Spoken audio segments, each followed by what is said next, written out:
เนี่ยสวัสดีครับสวัสดีครับ ครับสวัสดีครับ ครับ FC สุขุสุคนมื้อนี้กับผมแนะนำช่องอาจารย์วัดพาเฮงมาทำรายการจากเต่าพ่อเกี้ยงที่ผู้เพิ่นเลขคำนวณเพิ่นเคยเฮ็ดให้เขามาหลายงวดแล้วมื้อนี้สิได้ชมรายการของเพิ่นต่อว่าสิมาเก่งๆอีกคือเก่าบ่บัดนี้เป็นจังได๋นะท่านพ่อใหญ่ เขาล่าหลายงวดแล้ว มาหลายงวดแล้วที่ ทุกงวดนั่นแหละ โอ้ เขาเคยพลาด พลาดยากแล้วเนาะ อสำคัญมากๆแล้วล่ะที่ว่า ว่าเก่งมากเขาเคยผิดว่ะ เอาบัดนี้สิได้ลองเบิ่งว่าการสูตรคำนวณของเพิ่นสิไปจังไหนมาจังไหนบัดนี้ให้ FC เบิ่งเด้อบัดนี้พี่น้องเอาเริ่มเบิ่งให้เฮ็ดจังไหนว่าจังไหนมาจังไหนเด่นตัวไหนอีหยังตัวไหนบอกเพิ่นบาดนี้อันนี้สิ อืม คำนวณไหนเบิ่งเด้อ เบิ่งจ้าๆเลยบัดนี้ FC เอ้ยสุขุสุคนเฮ็ดนี่เนาะ เอาโลด มันมางวดนี้มันจะมี5อืม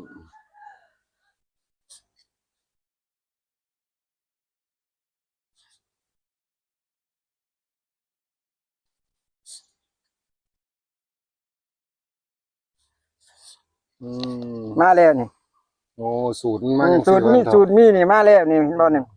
มีอยู่โดเด่นมีอยู่2ตัวนี่58หรือ85นี่ก็ได้ตัวเด่น นี่คือชุดเด่นมันเถอะ จุดเด่นถ้ามันมีมาอีกมีอีกงวดหนึ่งอีกชุดหนึ่งอี อี ก กชุดหนึ่งมีอีกชุดหนึ่งเนี่ย ตัวนี้มันสิเนี่ยตัวนี้มันสิเข้าตัวนี้เนี่ยชุดนี้ ครับ มีอีกชุดหนึ่งนี่มันสิชุดนี้มันสิเข้าอีกตัวหนึ่งอีกนี่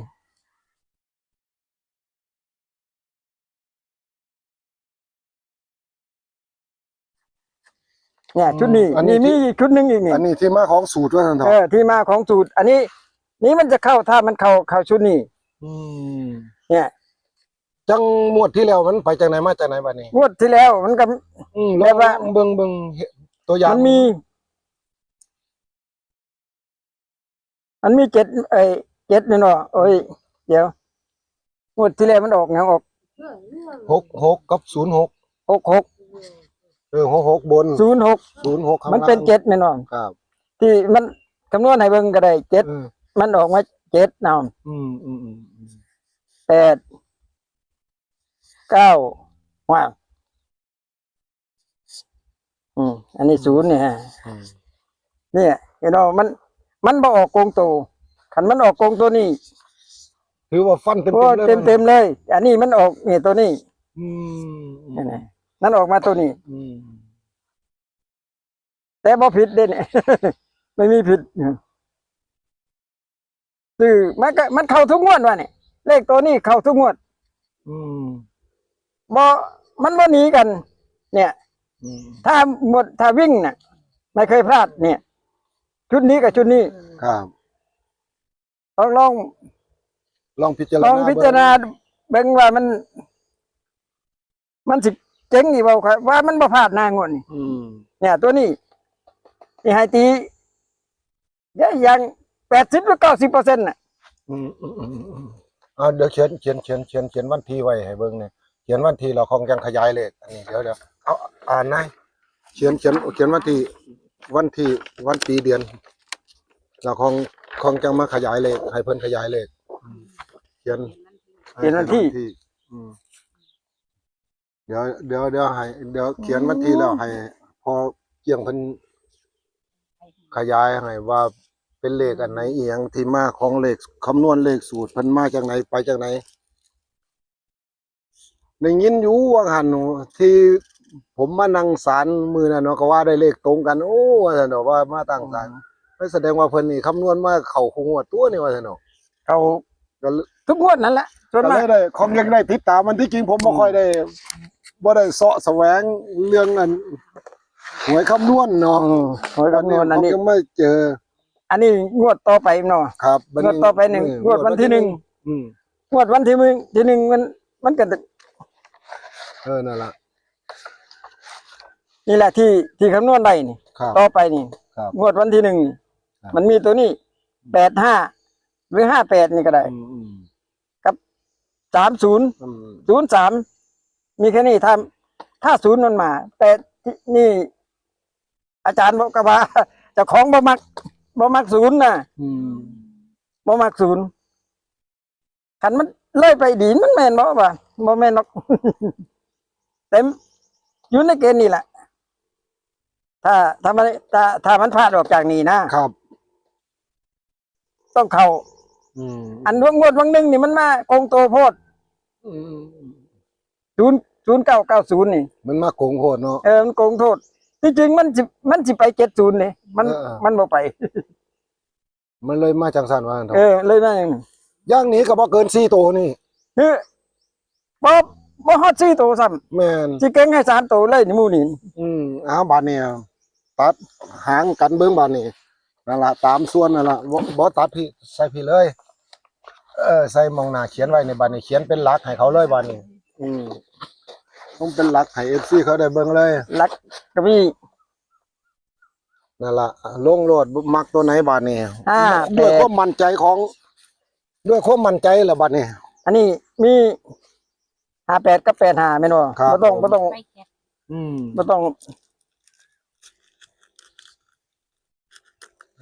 กลับไปโลดเลย เนี่ย เออ ก็มีชุดหนึงก็อันนี้ชุดหนึงชุดแรกนี่ไม่บ่พลาดดอกถ้ามันหนีมันสิหนีไป มันสิไป86แม่นบ่มันหนีบ่ มันเป็นไปบ่ได้หรอกสิ การแล้วแต่แล้วแต่กันบ่กันก็แล้วแต่ผู้คำนวณแล้ว มันต้องกัน85 86นี่ล่ะเอา ยังกันติ อย่างกัน มันต้อง86เอา68ก่อนเอา ก็เท่ากับเลข2คู่เนาะเลข2คู่กลับมันก็ธรรมดา 86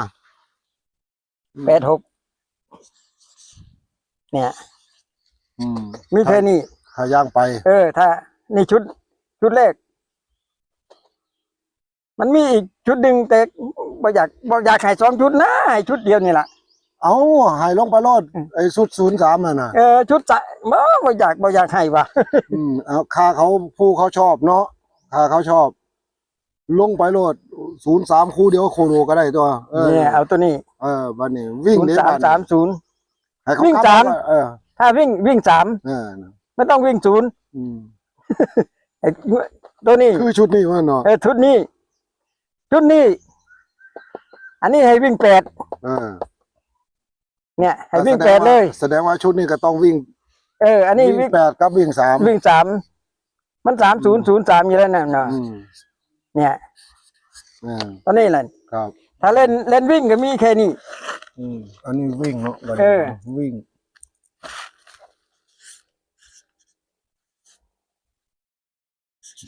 3และ8วิ่ง3กับวิ่ง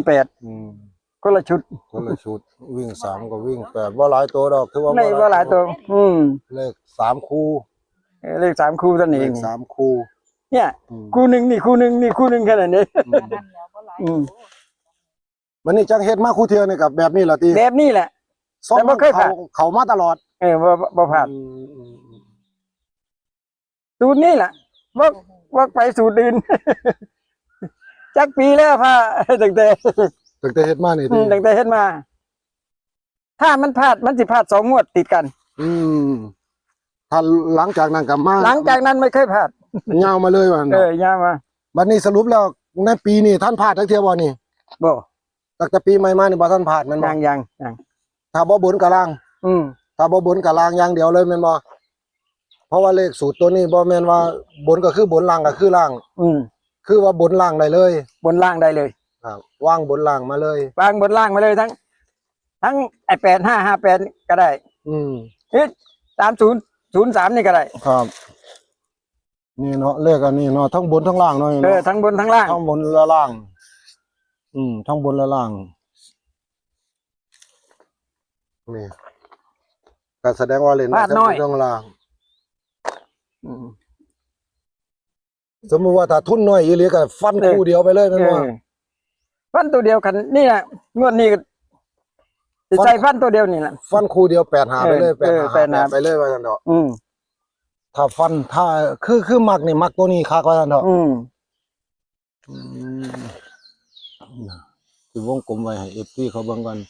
เนี่ย FC เอ้ยพิจารณาเอาเด้อนี่ นี่เลขคำนวณของพ่อเกี้ยง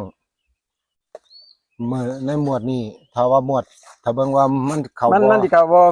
ทำมันเข้ากันเดี๋ยวหมวดหน้ากั งวดหน้าเดี๋ยวสิ ติดตาม หาให้ไหมจะ ของได้ติดตามกันให้ไหมเบิ่งกันดีๆ ไปยาวๆมันเลขคำนวณนี่มันได้เข้าแล้วเข้ายาวเลย มั เด้ น อ เข้าตลอดตัวที่นี่ส่วนที่พลาดมันยาก มื้อนี้ก็ดีอยู่ที่ได้มาพ้อกันแบบว่าผมก็มาในงานศพเนาะนี่งานศพของพี่เขยก็ได้มาจุด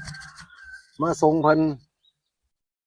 วันนี้ก็เลยโอกาสได้ว่างก็พอดีก็ได้พ้อกันตัวดีตัวได้มาพ้อกันเนาะแมันบ่ติดตามหากันยากขนาดเด้อคนละบ้านก็จริง คนละบ้านก็หากันยากจังว่านั่นน่ะมาก็ได้มาเอาเลขคำนวณให้พี่ให้น้องได้เบิ่งพวก FC เขาได้เบิ่งกัน มันบ่แม่นหยังดอก คือว่าทุกมื้อนี่มันก็จังว่าล่ะเนาะของการเสี่ยงโชคเสี่ยงหยังเนาะแม่นบ่เฮาต้องดิ้นรนต้องหาเนาะแม่นบ่เป็นที่มาที่ไปของเลขคำนวณ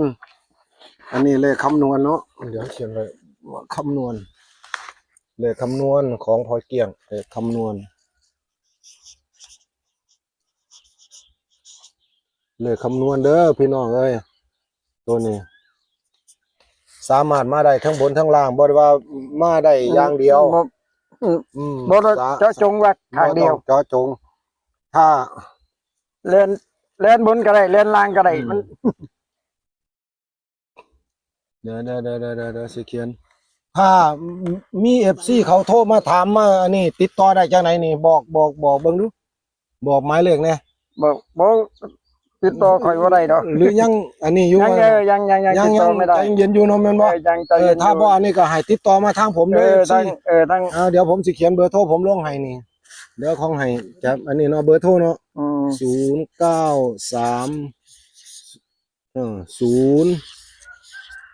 093 087 889โอ้ปากกาหมึกอ่อน มันบ่เบิดดอกมันอ่อน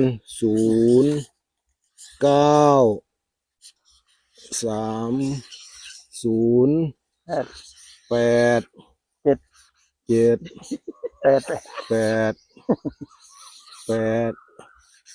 7 9อ้าวเนี่ยพี่น้องมานะถ้าสิติดต่อมาหาพอเกี่ยงกับเพิ่นในตอนนี้เพิ่นยังบ่ทันเปิดโตเปิดโตก็จังไหนก็ให้ FC เบิ่งเอาให้ติดต่อมาทางผมก่อนก็ได้บ่เป็นหยังดอกอันนี้พอเกี่ยงเจ้าเอานี่โชว์ให้เขาเบิ่งดูบ่นี่นี่ล่ะ FC ให้เบิ่งเอาเด้อบ่นี่เดี๋ยวเด้ออันนี้ดีๆเด้ออ้าวถ้าอันนี้ก็แคปหน้าจอไว้เด้อพี่น้อง FC เดี๋ยวผมสิซูมเข้าให้ใกล้ๆนี่ งวดวันที่1เนี่ยนี่ หมวดวันที่1นี่ล่ะที่1เมษาเฮานี่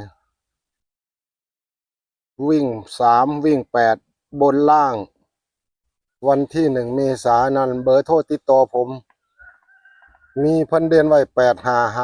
8558ที่เพิ่นเดือนไว้อีหลีแล้วหลักนี่เพิ่นปล่อยมาคู่เดียว30ถ้าเลข0ยังติดต้องเป็น30แท้เนาะถ้าเลข0ติดนะถ้าเลข0บ่หายนี่เนาะแม่นบ่ถ้าเลข0มานี่ ต้องมี30ต้องมี30เกิดขึ้นเนาะแม่นบ่เพราะว่ามันติดสูตรอยู่เนาะแม่นบ่ล่ะ ติดสูตรอยู่ ติดสูตรอยู่ก็คือว่ามั่นใจเพิ่นมั่นใจอีหลีก็คือ8558แล้วก็มาคือ03นี่เป็นที่ตัวรองเนาะแม่นบ่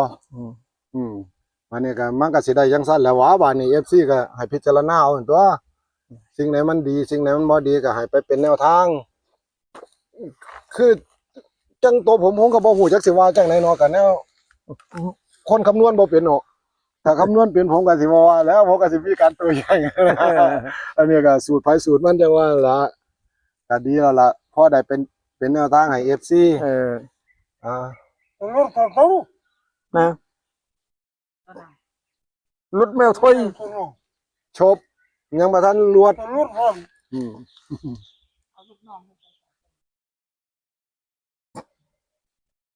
มันนี่ก็บ่มีหยังหรอกวะเนาะมันเนาะ